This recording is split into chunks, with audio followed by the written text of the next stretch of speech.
Hello et bienvenue sur ma chaîne YouTube Devenir commissaire de justice. Je m'appelle Claire et j'adore partager avec toi les conseils, les meilleures astuces pour réussir à ton tour l'examen de commissaire de justice.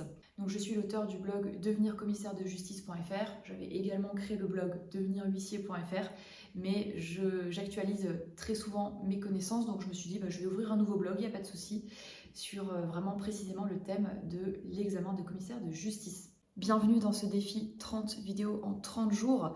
Merci beaucoup pour toutes les participations que j'ai reçues, toutes les questions que j'ai reçues.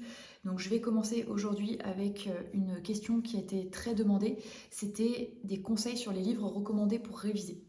Alors comme il y en a beaucoup auxquels je pense, enfin beaucoup, oui et non, vu l'énorme programme que vous avez à réviser, c'est pas tant de livres que ça.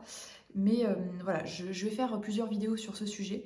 En tout cas, pour les personnes qui recherchent des livres précisément sur les voies d'exécution ou les procédures civiles d'exécution, voici les deux livres que je te recommande. Le premier livre, c'est mon livre préféré de cette matière parce qu'il est très clair, très synthétique, tout en donnant de très bonnes références de jurisprudence, de loi, voire de doctrine, en note de bas de page. Donc c'est ce livre-ci. Je te mets la référence dans la description. C'est le livre de Maître Honaker qui s'appelle Procédure civile d'exécution aux éditions Bruylant, collection Paradigme. Donc voilà, je n'ai pas grand-chose à ajouter de plus que le fait que j'apprécie la clarté et la concision de ce grand avocat strasbourgeois. Il est actualisé chaque année, en tout cas pour l'instant. J'espère que ça le sera toujours dans le futur.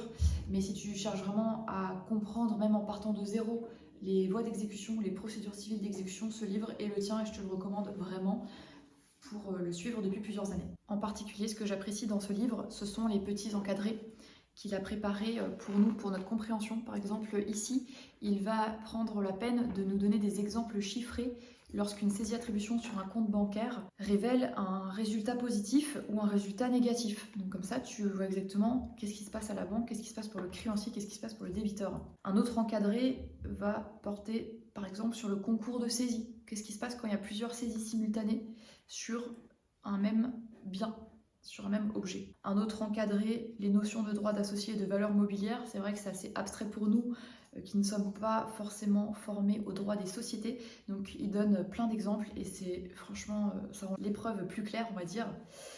Et puis je te donne un autre exemple d'encadré qu'il traite, c'est la défaillance de l'adjudicataire sur surenchère en matière de saisie immobilière. Donc la défaillance de l'adjudicataire sur la surenchère, ça peut paraître un peu barbare comme ça, mais tu vois, lui il explique en un encadré et c'est hyper clair. Donc si tu as un livre à retenir, ça ne serait que celui-ci et je te remets le lien en description. Deuxième livre incontournable à mon sens sur les procédures civiles d'exécution, c'est bien sûr le Dalloz Action. Je ne te conseille pas forcément de l'acheter, mais en tout cas c'est important si tu travailles dans une étude que ton employeur l'ait à l'étude.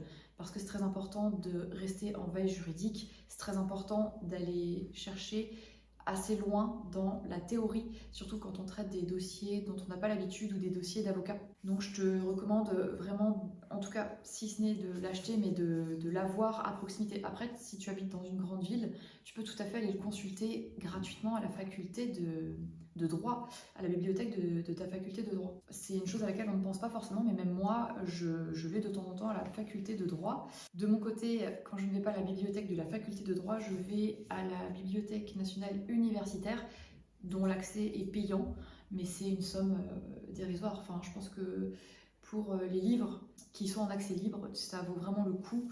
Je crois que c'était 18 € pour un an d'accès. Et en plus, moi, j'aime bien y travailler les samedis, les dimanches ou les jours pendant l'été quand il n'y a personne d'autre que moi. Voilà.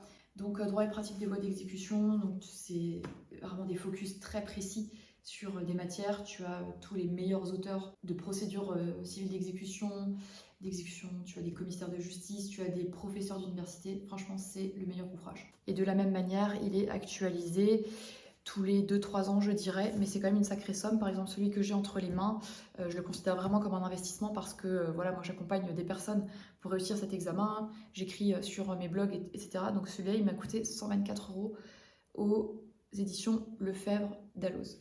C'est tout pour cette vidéo sur les livres recommandés pour réviser les voies d'exécution. Dans une prochaine vidéo, je te parlerai d'un livre que je recommande pour réviser les baux commerciaux et dans une vidéo suivante, d'un livre en particulier que je te recommande pour réviser la procédure civile.